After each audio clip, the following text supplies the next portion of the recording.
Happy Vanniversary!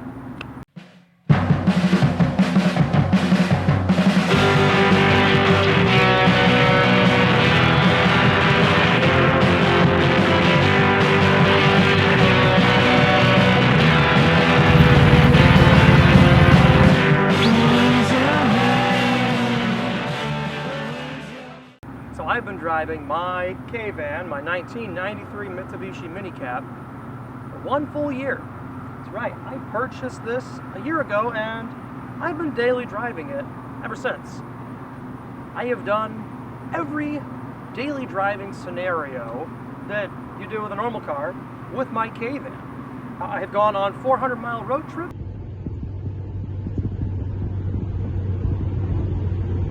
In fact, the very first thing I did when I bought this was go on a 400-mile road trip. I had to travel 400 miles to the place to pick this up and then drive this the 400 miles back home. Didn't skip a beat. I was able to get up onto the interstate, hold it in about 60, 65 miles per hour, and just scooted my way on home. That was a bit perilous, as I probably shouldn't have been doing that on the tires that came on it because it had some severely dry rotted tires, so that was a big gamble. As you can see, I have replaced the factory tires with some 14-inch aluminum wheels off the Datsun 280Z. I think it looks a lot nicer. As well as put on this wicked cool coral wrap for a little 50s color flare there. Yeah, road trips, I drive it back and forth to work. It's about 20 miles round trip back and forth to work every day. I drove it all winter long. It's a lot of fun in the snow.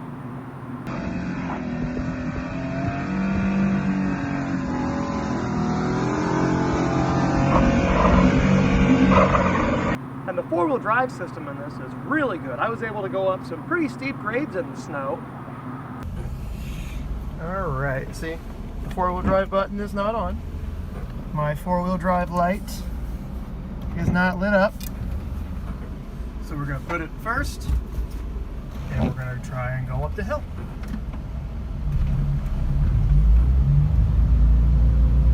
We are not really going anywhere. We're sort of getting there. Well, now we're turning sideways.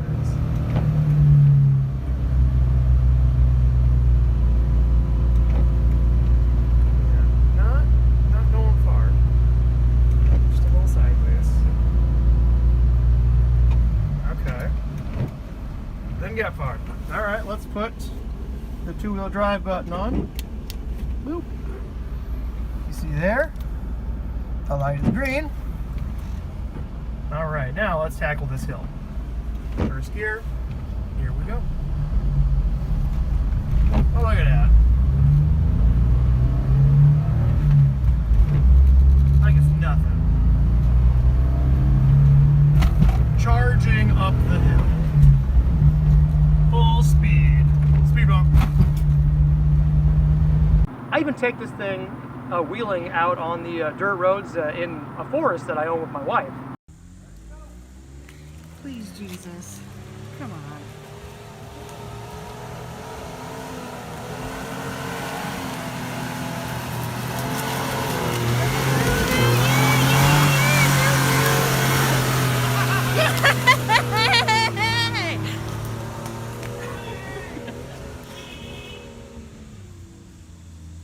So this thing does okay off-road and on-road.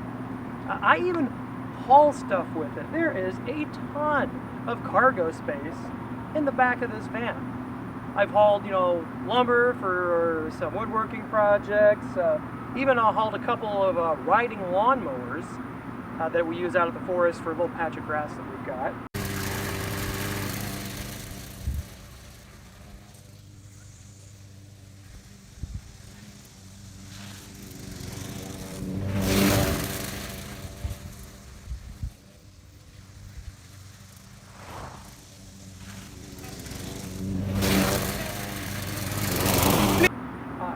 So it hauls. It hauls up to, I think, 1,000 pounds. Whatever 350 kilograms is in the rest of the world. In America, we're not quite sure what that is. 1 million hamburgers? We don't know. But daily driving it for a year has been a lot of fun. The fuel mileage is pretty good, not as good as I thought it would be, but still pretty good. The lowest I've gotten is 29 miles per gallon. The best I've gotten was 47. But usually I'm hitting around 32 to 35 is what I'm getting most of the time. It's kind of a rough ride. It's kind of stiff, you know. The low profile tires on the new rims make things a little tough. Also, you're sitting with your butt right on top of where the strut tower is. So any bumps you hit on the front go straight through the strut, up through the seat, and all the way up your spine. Although the ride's not terrible, not the worst ride I've had, but definitely bouncy, especially since you have the front here being wagged all around. It's got air conditioning, which blows icy cold in the hottest of days, which is very, very nice, considering, you know, climate change is making things warmer. One thing I did not anticipate about my little van is just how popular it was going to be. Now, I own a few other weird cars. You know, I've got a 61 Corvair Lakewood, which they didn't make very many of those, so a lot more rare than this. My wife has her MG Midget, which you hardly see any of those on the road anymore because, as we all know, most British cars rust to nothing. There is my Herbie the Love Bug race car.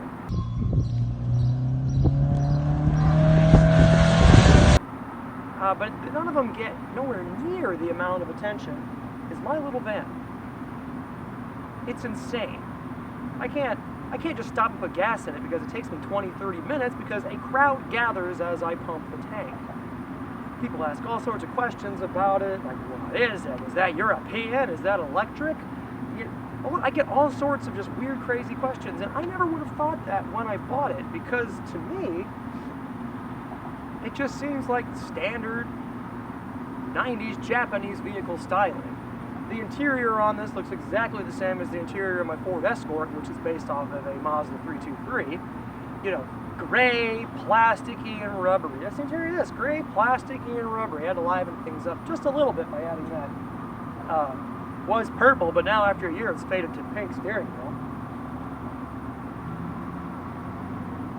But a year of van ownership has been extremely fun.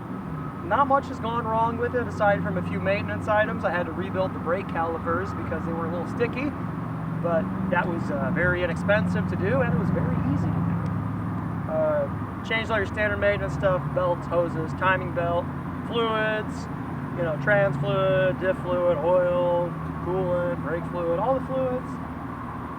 And it just goes. It just keeps on going. With its 5 speeds, I can get up to, I've had this at about 75 miles an hour.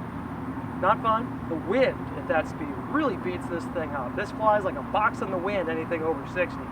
But 60 is where it really likes to cruise. 60, 65. The engine RPM, the red line, is about 8.5, 9,000 RPM. So when you're cruising about 65, your RPMs are sitting at 6,000, and it really quiets down and settles in right at 6,000 RPM.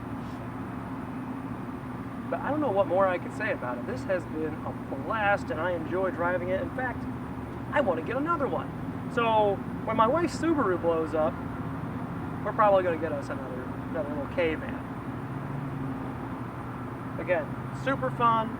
It's super inexpensive for what you're getting. And I don't know what else to say about this other than it has performed like every car I have ever had. It is just another car.